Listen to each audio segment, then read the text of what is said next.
It is often said a dog that is destined to get lost will not hear the hunter's whistle.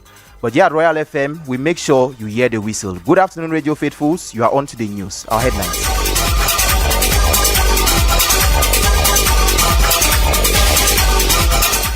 At the forefront, President Paul Biya will this Thursday receive New Year wishes from the diplomatic corps and national dignitaries at the Unity Palace in Yaoundé. It is that moment in which state symbols are reflected to the highest level. It is that moment in which the head of state shows to the diplomatic world and to the Cameroonian society as a whole that he is still the commander-in-chief. Out of the country, the U.S. Department of State has announced the immediate suspension of all assistance programs benefiting the Somali federal government. And in sports, the Indomitable Lions of Cameroon are less than 30 hours away from a tussle for a spot in the semi-final of the ongoing African Cup of Nations in the Kingdom of Morocco. Those were the headlines. Stay tuned for a development of these stories and more. Good afternoon, Radio Faithfuls. The President of the Republic, President Paul Biya, will this day be receiving New Year wishes from top government officials and the diplomatic corps at the Unity Palace. Noting that this comes days after the head of state announced he will be reshuffling his cabinet, our reporter Evans William Jobati approached an expert in diplomacy and produced this report for the news.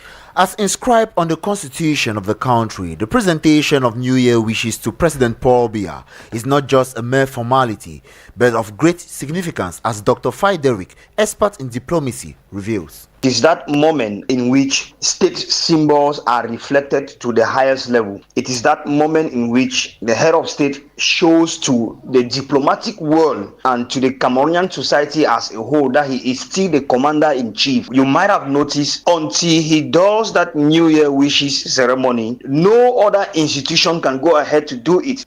More to this, Dr. Fideric is of the opinion that this glamorous event can be seen as a demonstration of force to the international community. It is that symbol of power, it is that symbol of national unity that has been handed over to an individual incarnated in the position of the head of state, uses such an event to showcase the power and authority that has been given to him. He shows the world that when it comes to political institutional reality, there is still some institutional and political stability in the country. Added to this, our expert believes the New Year wishing ceremony to Paul Biya can also be considered as a moment when the Respublica together reunited behind the number one statesman. Most often it is not common for top personalities to come together and meet face to face and can share engagement, discuss one or two things, can permit them have a pathway as to which the state should be governed. Though most often one might want to bring a nuance aspect that wish to know, looking at the challenges the country is going through and the fanfare with which that ceremony usually goes with it. Many are those that are of the opinion the sumptuous budget used for such an event could be used for certain projects that will push the country much further. It is equally important to note that this ceremony comes a week after Head of State Paul Biya announced he will be readjusting his cabinet in the days ahead. And away from there, today, January 8, marks the annual celebration of the World Typing Day, a global event dedicated to the speed, accuracy, and efficiency of written communication. Established in Malaysia in the year 2011, the day commemorates a record-breaking speed typing contest and has since evolved into worldwide recognition of this essential digital skill. In Cameroon, professional typing remains a cornerstone of the workforce, particularly within administrative offices and schools where teachers and lecturers depend on typing. To mark the occasion, our newsroom spoke with Joshua Lionel, documentation owner near the University of Bamenda, who provides typing services. I've been typing for several years now, like 6-7 years now, and I mostly use typing for things like writing reports, maybe for students, and then official letters, proposals, and different kinds of digital content, but it's also something I use like to edit my documents, helping with content, and then communication works, which has also helped me earn some income over time. One of the main challenges I have faced is working under deadlines, because while still keep making sure everything is accurate and well structured. Sometimes there is a lot of information to handle at once, so it's not always easy. And again, typing entails a lot of attention, like a lot of proofreading. You have to type and then you read to see if you have made some errors. In the same vein, university students represent one of the largest demographics of professional typing services, relying on typing experts to format assignments and finalize complex academic projects. Acha Labelle, a level 500 communication student at the University of Bamenda, shares how these services have impacted her academic journey in the following excerpt. Concerning my typing services, I usually not give it to the documentation to handle that. Reason being that I'm scared of so many mistakes. They might not do it the way I am expecting them to do it. So I rather prefer to go to that documentation, sit down and type out whatsoever I want to type by myself, be it my assignments or any other thing. We usually pay for the services per page. A page is 25 francs, some 50 francs. So sometimes pay 500 francs for your whole work, sometimes 300 francs, 250, or sometimes even highest 1,000 francs. A major blow has been dealt to the trafficking of illicit medicine, as custom officers in the city of Douala have seized nearly 1 million tablets during an operation in the neighborhood of Aqua, raising renowned concerns about public health.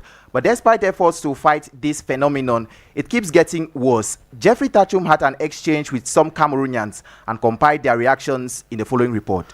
The fight against illegal medicines in Cameroon is far from over.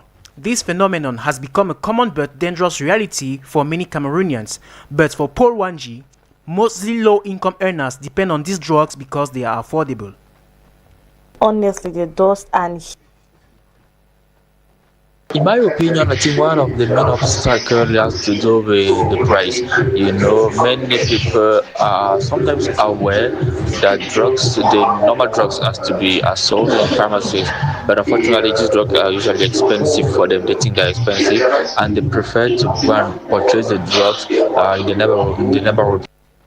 Meanwhile, Paul regrets the fact that this brings harm to their health. Forgetting that they are causing more harm to themselves, because though you are purchasing your drug at a cheap price, it is creating a new sickness in your body, and you will go on in the future spending again more money about it. So in my opinion, one of the main reasons has to do with the cost of drugs in pharmacies. On the other hand, Mary is not familiar to conventional medicine, as she believes that most of them are not safe for our body organism. Conventional medicine, every medicine we are taking contains 17% of toxin inside. Even paracetamol, it contains toxin inside. That is why what I do is in marketing. I'm not treating people. They have the treatment for malaria and all the rest, but they don't want to give it out, because if they give it out, then their business will not go through. So they have to give something out, just maybe for 1 month, 2 months, then provoke it after again. For many Cameroonians, street medicines remain a last resort in the face of rising costs and limited access to care. Unfortunately, risks often outweigh the savings, making this phenomenon a public health challenge that demands urgent collective action. And in more health-related news, the Mamu Hospital Complex has celebrated its first child delivery of 2026, marking a joyful start to the year for the health facility. Situated at Nouvelle Route Kwabang on the outskirts of Yaoundé, the hospital's maternity ward welcomed a healthy baby girl just a few days ago. Royal FM's Bertrand Bois visited the facility to speak with a new mother about her experience. Here is an excerpt. Je suis arrivée à l'hôpital, il y avait juste l'eau qui coulait. I arrived at the hospital and my water had just broken. Then the nurses took care of me and gave me medication. The patients are well cared for, and that is what encouraged me to come and give birth here. I would even say I conceived this baby just to give birth here. Il est toujours propre. The nursing mother who chose to remain anonymous was accompanied by her sister, who expressed her appreciation for the high quality care provided at the Mamu Hospital Complex. Take a listen. L'hôpital m'a plu parce que la propreté, l'accueil. Parce que quand je suis arrivée When I arrived yesterday, I found the security guards already setting up a schedule because my sister had arrived alone. They were already organizing who would handle her errands. When I explained that I was her sister, they told me that fortunately God loved us, and this touched me deeply. We talk the advantages of hot and cold baths. According to health experts, both baths have numerous benefits to the body, but can also cause several skin issues if not well managed. Frinu Crispin, head of Reporters Brigade here at Royal FM, interviewed a health expert and compiled this report. Mengu Alexandra Grace is a nurse. She reveals that hot bath helps relax muscles and many more. It usually helps to reduce pain. It improves our sleeping quality. It helps us to reduce stress, anxiety. It can help us to get the body fit. For example, to remove all the sweat if we had done some workouts or just had a long day. However, hot baths can have some negative impact on the body, especially those with health issues. If you have dehydration, it may not be suitable for you, or having high blood pressure issues or heart issues. It can cause you fainting or dizziness if the water is too hot. Meantime, cold baths also has its benefits, as Nurse Mengu Alexandra Grace explains. It's very effective in reducing inflammations and also muscle soreness. It can help us improve your mental alertness and circulation. Here, by circulation, we mean like your blood flow. It can equally help you to feel fresh. And of course, if you are looking forward to losing weight, it helps you in losing weight by increasing your metabolism. That's the reason why, for example, swimming, it's a good way in losing weight. However, the disadvantages of cold baths includes the immediate cold shock, respiratory distress, confusion, and even fainting. Frinu Crispin in that report. And away from there, we now move to the society where the dry season is at its peak. In most parts of the country, this period is marked by high temperatures, severe dryness, and strong harmattan. The National Observatory on Climate Change earlier warned about exceptionally harsh weather conditions from December 2025 to February 2026, with temperatures expected to exceed 30 degrees Celsius in the northern regions. Our reporter Glory Ngange interviewed some Yaoundé city dwellers on how they are living with the situation. Details with her in this report. During the dry season, there is intense evaporation caused by heat, which is one of the most worrying effects on inhabitants like Linda. Honestly, the dust and heat can really be uncomfortable. I try to cope by limiting unnecessary movements during the hottest hours of the day, keeping my doors and windows closed when the dust is too much, and wearing light clothes. To stay hydrated, I drink a lot of water throughout the day. Even when I don't feel like to drink water, I drink. I also take natural juice and fruits that have a lot of water content in them, like watermelon and oranges, and I avoid too many sugary or alcoholic drinks. Being aware of the inevitable consequences of the season, Thankful God's Will has also adopted some habits within this period to keep his health in check. What I'm doing these days to cope with this is I wear face masks when I'm going to quarters that have a lot of dust. I ensure that I wear light clothing so that I can have enough ventilation. I also ensure that I wear my face cap to avoid sun hitting directly my face. And as much as possible, I try to drink a lot of water because these days hydration is very important with the high temperatures. Children are more at risk during this season. To accompany them, parents are taking diverse measures to prevent them from bearing the effects of the season. Eban Ruth is a parent who shares some of her precautionary measures. I'm protecting the skin of my children by using this local mayanga because I believe it's healthy, and I also wear them covered dresses, not exposed chairs, nothing of that sort. And I always apply this common balm on the chairs before putting on the clothes. When I'm out there in the doors with them, have face masks on, trying to prevent this common flu dust. Worth noting, In the bulletin recently published by the National Observatory on Climate Change, 2 major atmospheric conditions will be experienced: the harmattan and the intertropical winds, which will drive temperatures to exceed 30 degrees Celsius. And in the same vein, health experts as Songbe Fina in this excerpt highlight some habits the population can adopt during the dry season to stay healthy. She was interviewed by reporter Glory Gange. During the dry season, various health become more prevalent due to factors such as reduced humidity, increased dust, and change in temperature. All these factors causes individuals to health conditions such as respiratory issues. We have asthma and allergies as a result of dust and pollen. The second is dehydration. Due to increased temperature, there is high risk of dehydration, especially if fluid intake is not adjusted. We have skin conditions such as dry skin, we have eczema, we have infection like flu or cold. We have gastroenteritis, that is risks of food and waterborne illnesses due to improper storage in warmer temperatures. The first preventive measure is you stay hydrated, drink plenty of water throughout the day, use humidifiers to increase indoor humidity, which helps to ease breathing and skin dryness. Use moisturizers regularly to prevent dry skin. Limit outdoor activities by so it reduces your exposure to allergens. Practice good hygiene, and lastly, handle food properly to avoid foodborne illnesses. Let's now find out what is making headlines out of Cameroon with our senior reporter and editor-in-chief, Mapala Zita, who has joined me in the studio. Hello, Zita. Hi, Brian. Zita, the Ivorian government has resigned after the ruling party's landslide victory. Ivory Coast government has indeed formally resigned, paving the way for a new cabinet following last month's legislative elections.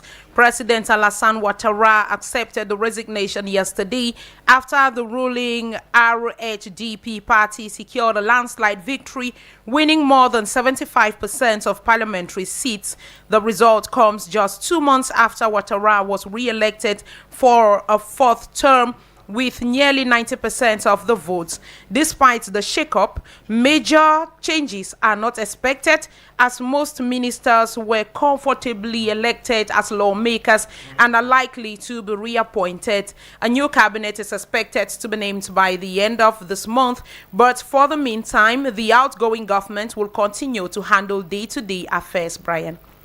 Zita, Ghana's ex-finance minister has been detained by U.S. authorities. According to a statement from his lawyer last evening, Ghanaian former finance minister Ken Ofori-Atta, who is in the USA for medical treatment, is wanted at home on suspicion of corruption. He was declared a fugitive last February and formally charged in November. He was detained over the status of his current stay in the United States of America. His lawyer added that the matter is expected to be resolved expeditiously. The U.S. Immigration and Customs Enforcement database list of Ofori-Atta as being held in a facility in Virginia.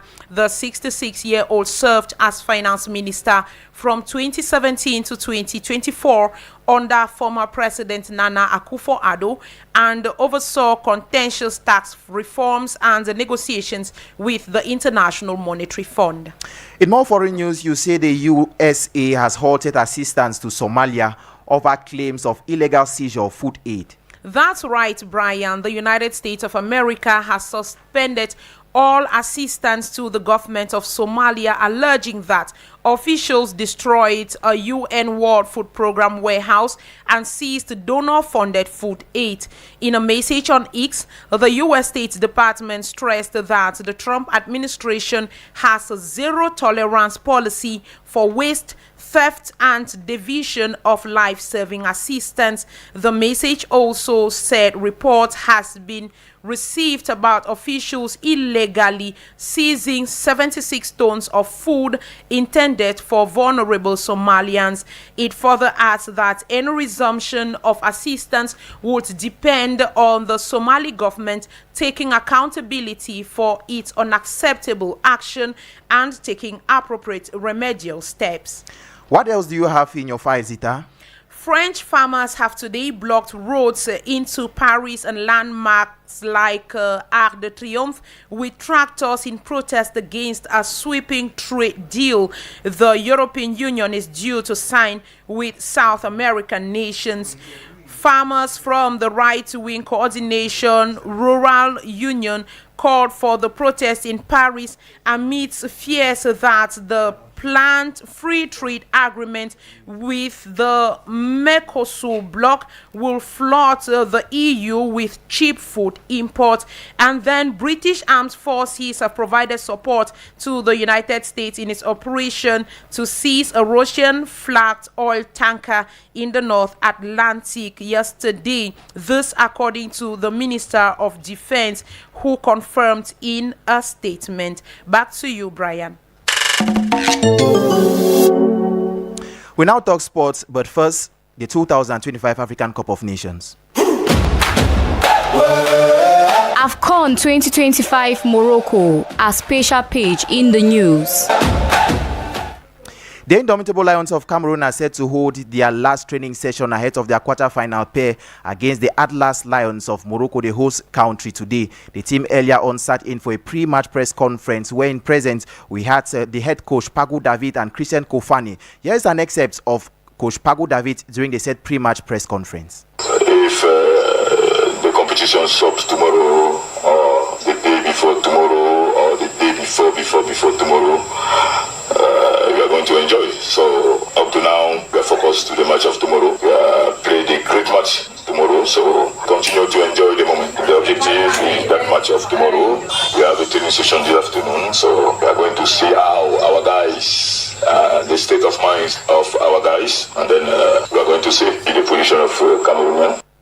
And in more AFCON news, the Super Eagles of Nigeria have reportedly taken a firm stance ahead of their quarter-final fixture against Algeria, the 2025 African Cup of Nations. Sources indicate that the team may refuse to travel to Marrakesh for their crucial encounter unless the Nigerian Football Federation, the NFF, clears all outstanding winning bonuses owed to players and officials. The impasse stems from the unpaid match interventions plus earlier fixtures in the tournament, leaving members of the squad and team officials frustrated. Nigeria has been one of the strongest teams in the competition so far in the competition and had an outstanding clash in the round of 16 where they ousted one of the favorites in the competition. AFCON 2025 Morocco, that was a special page in the news. In more sports news, the Minister of Sports and Physical Education, Professor Narcisse Mwele Kombi, has officially established a normalization committee for the Cameroon Boxing Federation. The committee, created in alignment with the African Boxing Confederation, has a primary mandate to manage daily operations and bridge the divide between fractured stakeholders in the federation. The committee has also been tasked with ending years of governance disputes and organize an inclusive and transparent electoral process to finally seat a legitimate federal executive in the federation. After the General Assembly, the Cameroon Gymnastic Federation, Camet Gym, led by President Aniflo Yekel, has officially launched its 2026 sporting calendar with the second phase of the Olympic Solidarity Training Camp, running from January 8th to the 12th of January at the National Institute for Youth and Sports, INGS, in Ngwaikele. The event marks a pivotal step for the national sports development. Under the expert coordination of South African international specialist Hendrik Scholes, the camp focuses on refining the skills of Cameroon's female gymnasts. Speaking in an interview with Evans Williams Jobati, the president of the Federation, Aniflo Yekel emphasized that this initiative is crucial for ensuring the national team is competitively ready. After the General Assembly, who was in December, the Federation decided to start the season with a training camp. The second part of our camp concerning girls, to continue what we have started last year, is to permit to ameliorate the level of our women. You know that it's important to make them in confidence because of next challenge who is coming. During 8 to 12 of January, we will see our girls training with an expert coming from South Africa, who is the best nation of gymnastics concerning women. So we need the experience. We need to share our different experience and to permit our girls to be in confidence for the African Championship who will be in Cameroon this year. Let's now have a summary of this newscast in the French language with Annie-Lisette Ambassa. Good afternoon. Good afternoon, Biwa Brian. Saison des vœux 2026, le chef de l'État ouvre le bal tout à l'heure à 15h. Paul Biya reçoit les souhaits de bonne année du corps diplomatique et à 16h, ceux des corps constitués nationaux. Ce sera au Palais de l'Unité ici à Yaoundé.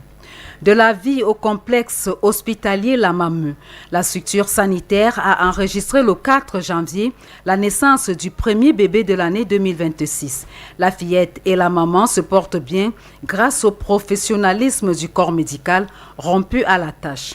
Contrefaçon dans le domaine du médicament, près de 150 000 gélules, 8 000 injections et plus de 940 000 comprimés ont été saisis en date du 5 janvier 2026 dans les eaux du Vouri par la douane camerounaise. C'était dans le cadre de la mission Alcomique 3, zone 1. À l'étranger, Côte d'Ivoire, le président Alassane Ouattara accepte la démission du Premier ministre Robert Begré-Mambé et de tout son gouvernement. Une démission qui intervient au lendemain des élections législatives du 27 décembre 2025. En attendant la nomination d'un nouveau Premier ministre et la formation du prochain gouvernement, la même équipe sortante gère les affaires courantes pour assurer la continuité de l'État. Et puis sport football, CAN Maroc 2025, on lorgne désormais vers les quarts de finale. Les conférences d'avant-match Maroc-Cameroun viennent de se tenir. Le coach des Lions indomptables, David Pagou, dit être serein et n'a pas peur de son adversaire, qu'il respecte d'ailleurs. La confrontation entre les Lions de l'Atlas et les Lions indomptables, c'est demain 20h à Rabat.